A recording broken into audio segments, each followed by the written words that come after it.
guys, Becky here with Design Bundles, and I'm super excited to have you join me today because we have a really awesome sublimation experiment for you. Now, what am I talking about? We are using polycrylic and water to sublimate on 100% cotton. All right, guys, so let me tell you what I have here. Now, this is just a piece of backing from vinyl. This is just a scrap piece, but I wanted to use it because it's water repellent.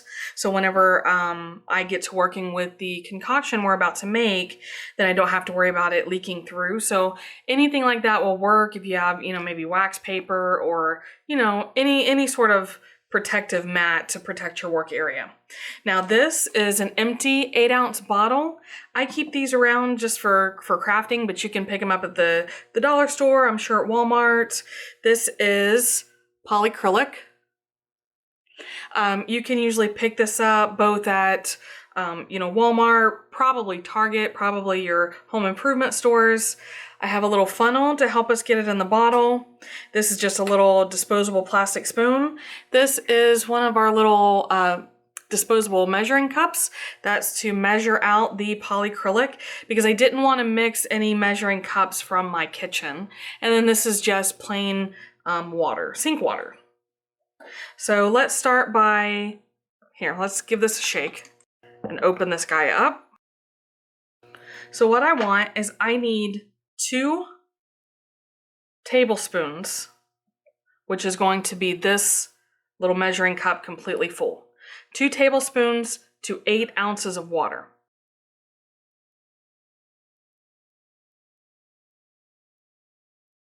Okay, so pour that in. You can see it's not a whole lot, but it's a decent amount in there.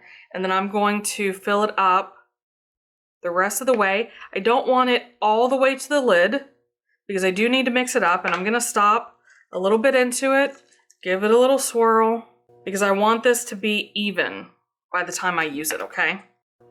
Now, what I'm gonna call reputable, any reputable sublimation place is going to tell you that this is not a reliable way to coat your fabric.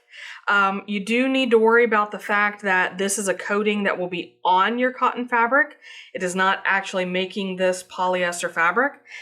There's a chance, there's a very good chance that this will eventually wash out of your cotton. There's also the chance if you use this on clothing, polycrylic is not meant for prolonged contact with your skin. So if you have sensitive skin, then this is not something that I would try. At the same time, this is not something that I would sell. All right, now they do make specific coatings that are for helping you sublimate on cotton. I feel the same way about those. Some people report really good success, some people don't, so it's completely up to you. I have this down here, and what I want to do is I do want to evenly coat. Now you'll see that the spray on my nozzle, it's more of a mist. It is not a stream, okay? But I do want it to be fairly saturated, and then I will hang this to finish drying. All right, guys, the moment of truth. I have a sheet of butcher paper down right here. I'm gonna spread my flour sack towel back out. It is completely dry. I set it off to the side, and guys, I guess I let it dry for probably 6 hours. Now, I'm not saying that you have to let it dry that long. That's just how long it happened to be for me. I've preheated my Cricut Easy Press to 385, and I'm just going to put this right in the middle. Now, guys, I picked out a design that has lots of colors, and I'm hoping that will give us an accurate representation. And this flour sack towel is absolutely 100% cotton, so it should be a pretty good test too. Let's cover it up, sandwich in our butcher paper, and press it down. So 385 for 60 seconds. I'm applying maybe a little bit of pressure, but nothing like you would for heat transfer vinyl or anything like that. So I would still consider it light pressure. Now, other, we'll say company-made sprays that I've heard about, I have tried one time, and I did scorch the material that I applied it to. So I'll be interested to see, number one, if this scorches at this temperature. And then of course, number 2, I'm really anxious to see how the colors turn out, because that is obviously a big draw for sublimation. You need to have those bright colors. I am gonna go ahead and just repress this bottom down here, just because I feel like that did not get very good on the edge of my easy press. So let's just give it a little bit more heat. All right, guys, let's see what we think. I can tell that my color's activated well, okay? I don't see any scorching yet. And I have to say, my colors came out very, very vibrant. Now, of course, I'm very glad that I put that down, because these flour sack towels are obviously very thin. But guys, I have no scorching at all. So 385 worked really, really well. 385 for 60 seconds. Even when I had to press a little bit longer down here to make sure I got good color, I would consider this a win. So let's go ahead and just recap some of the concerns with doing it this way, because obviously if this is something you're going to do, then these are things that you'll need to keep in mind. Now, the flour sack towels obviously are meant to be used. I mean, I guess you could have them for decoration only, but I do anticipate, I have read that the ink will start to wash out and that you can expect a fair amount of fading. Some people say they just hand wash their items. This is a flour sack towel, so obviously I'm not going to hand wash it. But if this was, you know, a t-shirt or something like that, then I could see that hand washing it may be doable.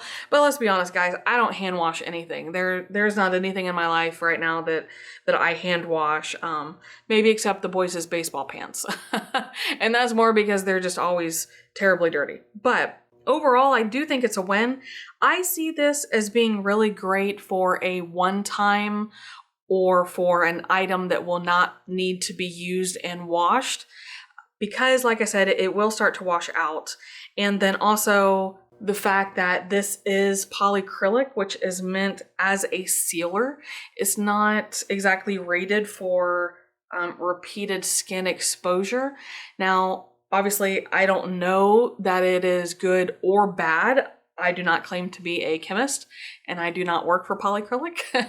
So I cannot speak one way or the other, but I'm just saying that that is also something else to take into consideration, is that if you're going to be putting this on a shirt and somebody may be sensitive, or they have just sensitive skin, or you just want to play it on the safe side, then this is not a method that I would use. So it's going to wash out and you're exposing your skin to a polycrylic sealer. So completely up to you, but as long as you guys are going into it and you know what to expect, then like I said, this is definitely a win for me. So guys, how did you feel about our experiment with polycrylic and water for sublimation? Now, like I said, I feel like I gave you guys a pretty good rundown of some of the drawbacks. Those are just considerations to keep in mind. I definitely do not want to discourage you at all from giving this a try, because it is really neat. And I'm always a fan of experimenting and opening up different things that we can use for our crafts. So if you have any questions or you want to share your experiences with using the polycrylic hack for sublimation, then of course make sure you leave all that information down below. I love hearing from you guys. And of course, don't forget to follow and subscribe to the channel, maybe turn on notifications, share with a crafty friend. All of those things really help us out. They help us to keep bringing you more videos in the future. And guys, I just personally appreciate it. I appreciate you stopping by today, and I'm gonna wrap it up, but we'll see you again next time.